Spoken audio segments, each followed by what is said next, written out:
안녕하세요, 이세입니다. 5번째 회사에서 퇴사한 이유.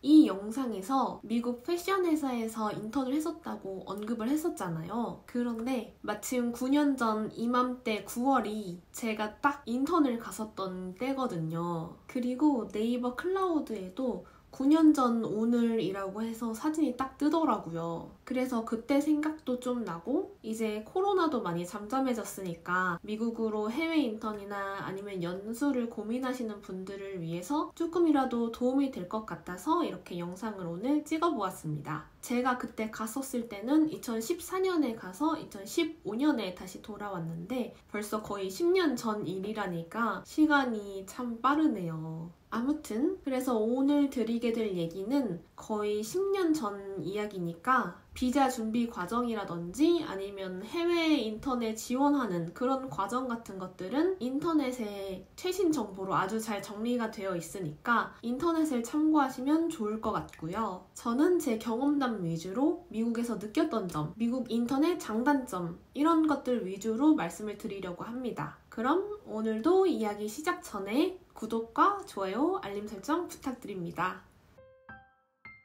우선 첫 번째로 제가 미국 인턴에 가게 됐던 계기를 말씀을 드릴게요. 제가 과가 무역학과여서 해외에 되게 관심이 많았고 학교 자체에서 해외와 연계 프로그램이 되게 잘 되어 있었어요. 그래서 친구들도 다 가고 선배, 후배들도 다 가니까 나도 한번 지원해볼까 하고서는 지금은 어딘지도 기억이 잘 안 나는데 네덜란드였나? 교환학생에 지원을 하게 됐어요. 그런데 이렇게 어딘지도 기억이 잘 안 나는 데를 지원했다는 건 당연히 준비가 잘 되어 있지 않았고 결과적으로 떨어졌어요. 그래서 막 혼자서 속상해하고 있었는데 해외 인턴십 공고가 떴어요. 그런데 또 떨어질까봐 저는 그 인터뷰하는, 특히 영어로 인터뷰하는 게 정말 너무 싫었거든요. 그거를 또 겪고 싶지 않아서 망설이다가 그냥 지원을 안 했어요. 그렇게 잊고 지내다가 친구랑 한강에 놀러 갔는데 그 친구가 갑자기 깜짝 발표로 자기가 미국에 가게 됐다는 거예요. 그래서 기업 인터뷰까지 다 마치고 8월 말에 미국으로 간다고 하더라고요. 그 순간에 나도 너무 가고 싶다. 왜 나는 신청 안 했지? 이렇게 너무 후회가 되는 거예요. 그래서 제가 무교인데 모든 신들을 다 소환해서 엄청 빌었어요. 제발 저에게 기회 한 번만 주시라고. 그러면 정말 제가 온 힘을 다해서 열심히 준비해서 값진 시간 보내고 오겠습니다 하고 기도를 엄청 열심히 했어요. 그런데 진짜 기적처럼 그 다음날 그 공고의 정원 미달로 제 모집 공고가 뜬 거예요. 그래서 이거는 진짜 운명이다 하고서는 정말 열심히 공부를 하고 준비를 해서 지원을 했고 또 너무 운이 좋고 기적적으로 그 먼저 된 친구랑 같은 회사에 다른 팀에 합격을 해서 같이 갈 수 있게 되었습니다. 되게 신기하죠? 그 회사는 패션 회사였어요. 미국에 다양한 브랜드들이 많은데 그 브랜드에게 직접 오더를 하고 컨택을 해서 그 회사 자체 편집숍 같이 오프라인 매장이 있었는데 그 매장에 제품을 판매를 하거나 아니면 온라인 숍에서 판매를 하거나 남은 재고들이나 아니면 직접 오더한 것을 한국에 병행 수입이라고 하죠. 병행 수입하는 그런 일을 하는 회사였어요. 그 중에서 저는 온라인 팀에서 온라인 MD 직무였고 제가 했던 일은 매장에서 남은 재고를 그때 당시에는 G마켓, 옥션, 11원가 엄청 오랜만에 듣죠? 지금 쿠팡보다 이런 곳들이 더 크고 유명했거든요. 그런 곳에서 이제 기획전을 기획하는 일을 하고 각각 온라인 판매 채널마다 재고를 관리하고 뭐 CS도 하고 상세 페이지도 간단한 거는 만들어서 내가 직접 올리고 이런 일들을 했어요. 그럼 우리 구독자 여러분들이 제일 궁금해하실 미국 해외 인턴의 장단점을 이야기해볼게요. 우선 좋았던 점부터 이야기를 할 건데 제 이야기를 들으시기 전에 주의사항이 있어요. 미국 인턴은 어디에서 하는지에 따라서 그 호불호가 굉장히 많이 갈리고 경험하는 것에서도 차이가 있기 때문에 지역을 잘 선택해야 된다는 것이 중요하다는 것을 꼭 말씀을 드리고 싶었어요. 저는 여러 지역 중에서 뉴욕 바로 옆에 뉴저지라는 곳에서 회사를 다니고 뉴저지 한인타운에 살았어요. 그래서 주말이나 퇴근하고 버스를 타고 한 40분에서 1시간 정도면 뉴욕에 갈 수 있었어요. 그래서 제 미국 인턴 경험의 장점은 첫 번째가 뉴욕이랑 가까워서 뉴욕을 많이 경험할 수 있었다는 거예요. 저번 영상에서도 제가 말씀을 드렸었는데 제가 그때 살이 거의 10kg 가까이 쪄서 왔다고 했잖아요. 왜냐하면 뉴욕에 정말 음식 종류가 엄청 다양하고 맛있는 게 너무 많았어요. 양도 진짜 많고 양도 거의 한 1인분이 1.5인분에서 2인분 정도 될 정도로 엄청 많이 줘요. 제가 미국 가기 전까지는 뭐 고기, 디저트, 술 이런 거 하나도 안 먹었었는데 너무 맛있는 거예요. 미국 가니까. 그렇게 맛있는 거를 많이 먹을 수 있었고 또 그때 당시에 제가 패션을 하고 싶어 했다고 했잖아요. 미국에 인턴으로 합격한 것도 되게 운이 좋았다고 생각했는데 제가 딱 그때 9월에 갔었는데 9월 달에 뉴욕 패션위크를 했어요. 그래서 회사에서 다 같이 박람회를 갔었어요. 물론 놀러 간 건 아니고 이제 일적으로 거래도 하고 새로운 바이어도 만나고 이러기 위해서 갔었던 건데 인턴이라는 신분으로 그런 경험을 할 수 있었던 거는 정말 너무 감사하고 너무 운이 좋았던 거죠. 그리고 뉴욕에는 파슨스라고 유명한 패션 학교가 있는데 같이 인턴했던 언니 중에 한 분이 공부를 정말 열심히 해서 인턴이 끝나고 파슨스에 입학한 언니도 있었어요. 이게 뉴욕이랑 가까우니까 가능했던 일인 것 같아요. 그리고 두 번째 장점으로는 강제로라도 문화생활을 조금 더 많이 즐길 수 있게 되었어요. 뉴욕하고 가깝다는 이유만으로 문화생활을 더 많이 즐겨야겠다라는 마음을 가질 수 있었고 물론 한국에도 뮤지컬이나 잘되어있는 박물관, 미술관 많은데 항상 곁에 있으니까 언제든지 갈 수 있으니까 조금 덜 가게 되는 그런 게 있었거든요. 그런데 제가 미국에 갔었을 때는 미국에서 머물 수 있는 시간이 한정적이잖아요. 저는 J1 비자가 1년짜리였어가지고 1년 안에 뉴욕에서 가볼 수 있는 곳은 모두 다 가보고 싶었어요. 그 먼 곳까지 언제 또 가보겠어요, 뉴욕까지. 그래서 일부러 뮤지컬도 많이 보러 가고 박물관, 미술관도 더 많이 가는 그런 계기를 가졌고 실제로 많이 갔어요. 마지막 세 번째 장점은 제가 성격이 굉장히 많이 밝아졌어요.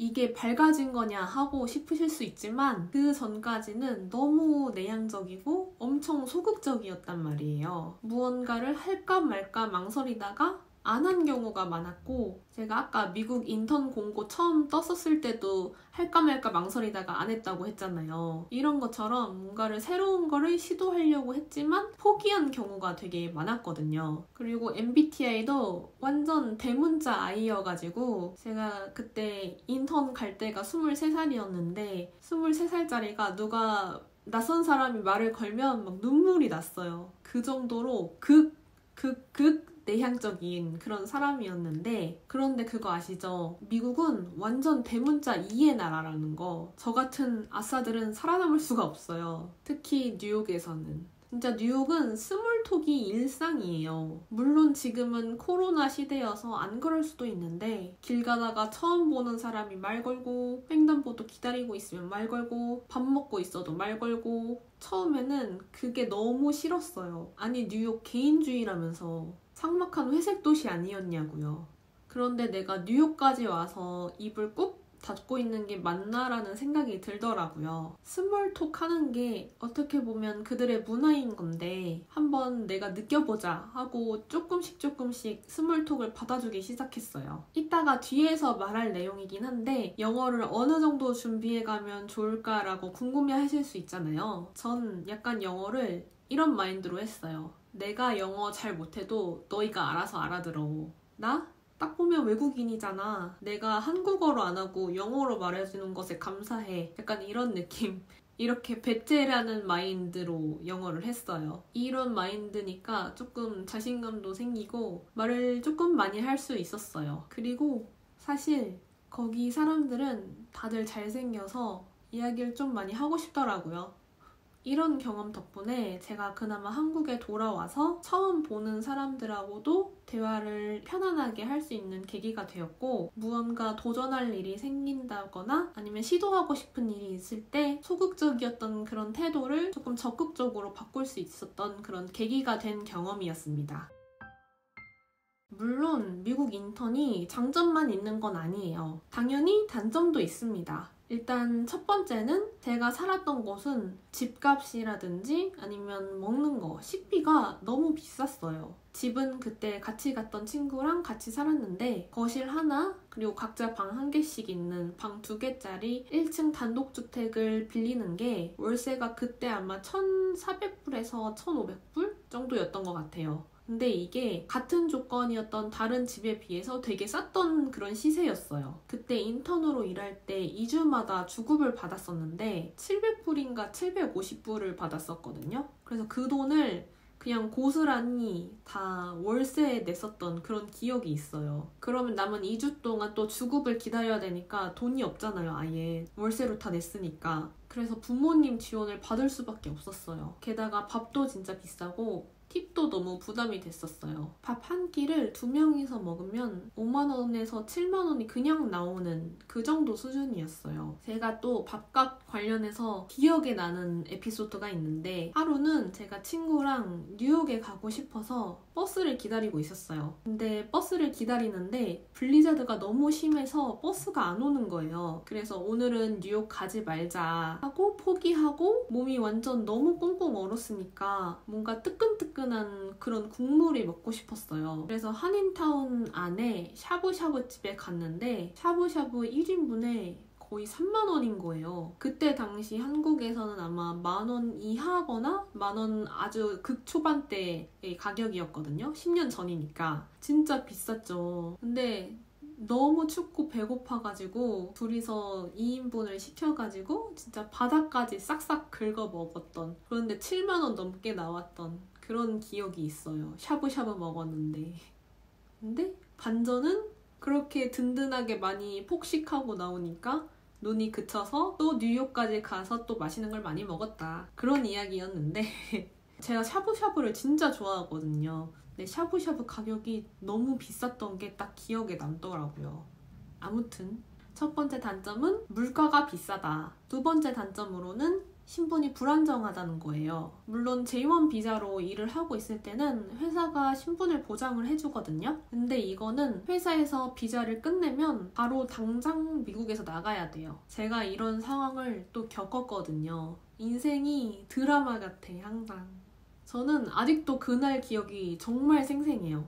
그날이 2015년 4월 30일이었거든요. 그날은 그냥 평소랑 같이 평범한 하루였어요. 그렇게 점심을 먹고 오후에 업무를 하고 있었는데 저랑 제 친구랑 갑자기 부사장님께서 부르셔서 부사장님 실로 갔어요. 갔더니 5월 달부터 해고라는 거예요. 오늘이 4월 30일인데 내일이 5월 1일인데 해고가 되면 저희는 그 순간부터 불법 체류자가 되거든요. 너무 당황스럽잖아요. 근데 그때는 말씀드렸듯이 23살이고 정말 사회생활 경험도 없고 너무 어리고 아무것도 잘 몰랐던 그런 때여서 어쩔 줄 몰라 하다가 친구랑 그 회사 내 창고에서 숨어서 둘이서 엄청 울었어요. 그리고 나서 도움을 청할 때가 에이전시밖에 없잖아요. 회사랑 이제 저희 사이에 에이전시가 껴있어요. 근데 그 회사 측에서 에이전시한테 우리가 인턴 기간을 일찍 끝내고 여행 가고 싶어 해서 5월 달부터 인턴 트레이니 기간을 끝내줬다 라고 말을 했다는 거예요. 그래서 그 에이전시에서 오히려 저희한테 막 화를 내고 뭐라고 많이 했었거든요. 근데 이거에 관련해서는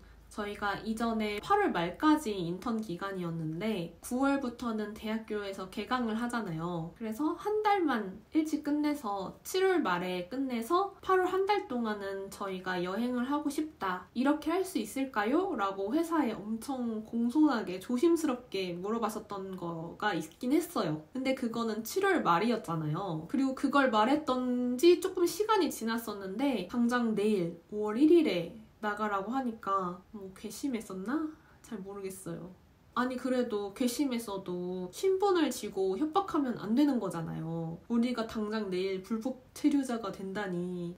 아무튼 그래서 에이전시랑은 이야기를 해서 오해를 풀고 회사에도 저희 집 문제도 있고 비행기표 문제도 있으니까 유예 기간을 좀 달라 이렇게 얘기를 했어요. 왜냐면 집주인도 새로운 세입자 비행기표제를 구할 시간이 있어야 되고 당장 한국으로 떠나는 비행기표도 없었어요. 그래서 이것저것 정리할 게 많으니까 5월 마지막 날까지 인턴 유예 기간을 주고 5월 29일을 끝으로 저희는 다시 한국에 갔다가 심지어 이때 또 두바이를 들리려고 했는데 2015년 5월, 6월에 메르스 때문에 들리지를 못했어요. 아무튼 한국에 잠깐 다시 와서 다시 출국할 때는 여행 비자로 미국에 들어갔어요. 지금 생각하면 약간 도라이 같은 생각이었는데 J1 비자가 끝나면 불법 체류자가 되니까 불법 체류자가 되면 안 되잖아요. 그래서 한국 찍고 다시 여행 비자로 들어오자 라는 생각을 해냈어요. 그러면 여행 비자는 또 체류 기간이 90일까지 되니까 그동안 미국을 천천히 즐기면서 정리를 해보자 이렇게 얘기를 한 거죠. 친구랑 둘이서. 근데 진짜 또 웃긴 건 저희가 한인타운 살았다고 했잖아요. 그 사장님 부부도 한인타운 바로 근처 사셨거든요. 지나가다가 저희를 보시고 엄청 기겁을 하시더라고요. 한국에 있어야 할 애들이 거기 걸어다니고 있으니까.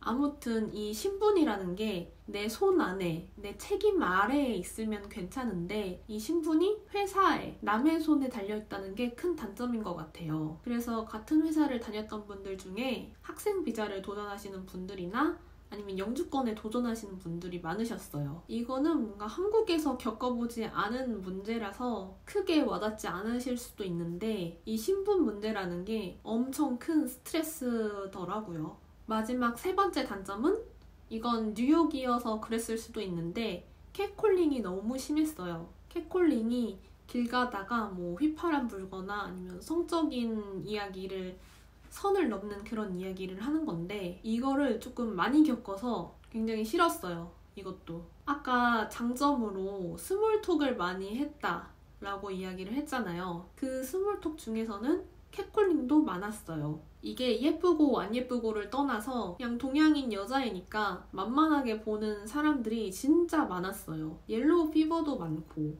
또 기억에 남는 그 에피소드가 있는데 아시안 여자들은 뜨개질 잘하지 않냐고 저한테 목도리였나? 장갑을 하나 떠달라고 했던 애가 있었어요. 전 뜨개질 해본 적이 없답니다. 아무리 뉴욕에 다양한 인종들이 살고 있다고 해도 가장 최약체는 동양인 여자라는 거. 그렇기 때문에 그런 시선들과 차별은 아직까지 남아있다는 거. 그걸 또 단점이라고 말씀드리고 싶습니다. 오히려 총은 실제로 본 적이 없어서 총에 대한 두려움 이런 거는 별로 생각이 나지 않았어요. 그것보다도 제가 뉴욕에 있을 때는 뉴욕 한복판에서 동양인 여자애들만 노려서 망치로 때리고 다니는 그 사건이 있었거든요. 그게 되게 무서웠던 기억은 있습니다. 마지막으로 제일 많이 궁금해하실 영어에 관한 이야기를 해볼게요. 어느 정도 수준의 영어가 필요한가? 미국에서 영어를 많이 사용했나? 영어 실력이 많이 늘었나? 이런 질문들을 많이 받았거든요, 실제로도. 회사나 직무에 따라 다르지만 대부분은 한인 회사에서 인턴십 프로그램을 진행을 합니다. 그때 회사 리스트를 봤었을 때도 완전히 미국인만 있는 회사는 없었고 미국인이 한 5%에서 10% 정도 있는 회사까지는 본 적이 있어요. 근데 대부분은 한국 회사다 보니까 한국인이 많았다. 그래서 오피스 근무 있죠. 매장에서 일하는 직무 말고 오피스 직무는 보통 서류나 이메일 이런 거는 영어로 작성하는 경우는 많지만 영어로 말할 수 있는 기회는 거의 없을 거예요. 물론 회사나 에이전시 아니면 대사관 인터뷰는 전부 영어로 진행을 하기 때문에 이 인터뷰에 대한 준비는 열심히 하는 것이 중요하죠. 근데 이 인터뷰 준비는 대본을 열심히 짜고 열심히 외우고 열심히 연습하면은 누구나 통과를 할 수 있기 때문에 이거는 사실 영어 실력은 아닌 것 같아요, 제 생각엔. 중요한 건 미국에서 내가 영어를 많이 쓰고 싶으면 내가 영어로 말할 기회를 찾아 나서야 된다는 거예요. 뻔한 이야기죠. 뻔한 이야기는 별로 제가 하고 싶지 않았는데 현실이 그렇기 때문에 그래서 저는 영어를 많이 말하고 문화를 교류하고 싶어서 미덥이라는 걸 나갔어요. 미덥은 소모임 어플 같은 그런 커뮤니티인데 미덥 이벤트에 가서 친구도 사귀고 데이트도 따로 하고 언제 뉴요커랑 데이트 해보겠어요. 그쵸? 그리고 뉴욕도 혼자서 자주 돌아다녔어요. 혼자 다니면 아까 말했듯이 진짜 말을 많이 걸거든요. 그러면서 스스로를 좀 많이 단련시켰어요. 미국 갔으니까 이왕이면 미국 친구 사귀고 한국 친구보다는 그러면 도움이 정말 많이 될 거예요. 결론적으로 영어가 느는 건 회사만 다닌다고 늘지는 않고 개인의 노력에 따라 달려있다 라는 걸 말씀을 드리고 싶습니다.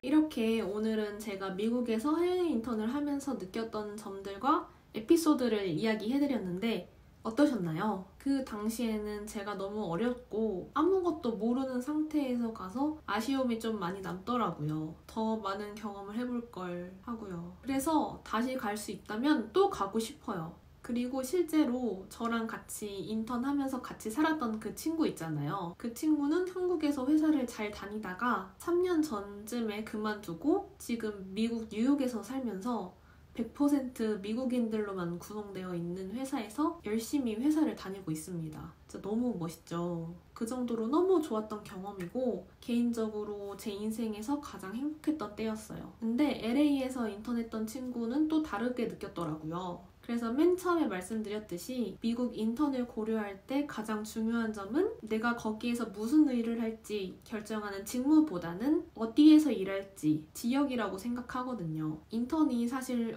현실적으로 얼마나 큰 프로젝트에 참여할 수 있겠어요. 그러니까 미국 인턴을 직무 체험을 목적으로 하기보다는 해외에서 경험하러 가는 거라고 생각하시면 더 좋을 것 같아요. 그래서 가장 중요한 건 지역 인프라. 한국하고 너무 다르기 때문에 내가 가고 싶은 곳에 지역 인프라를 잘 확인을 해보고 가시는 걸 추천드립니다. 그럼 오늘도 저희 이야기를 들어주셔서 감사하고요. 다음 시간에도 또 재미있는 이야기로 돌아오겠습니다. 안녕!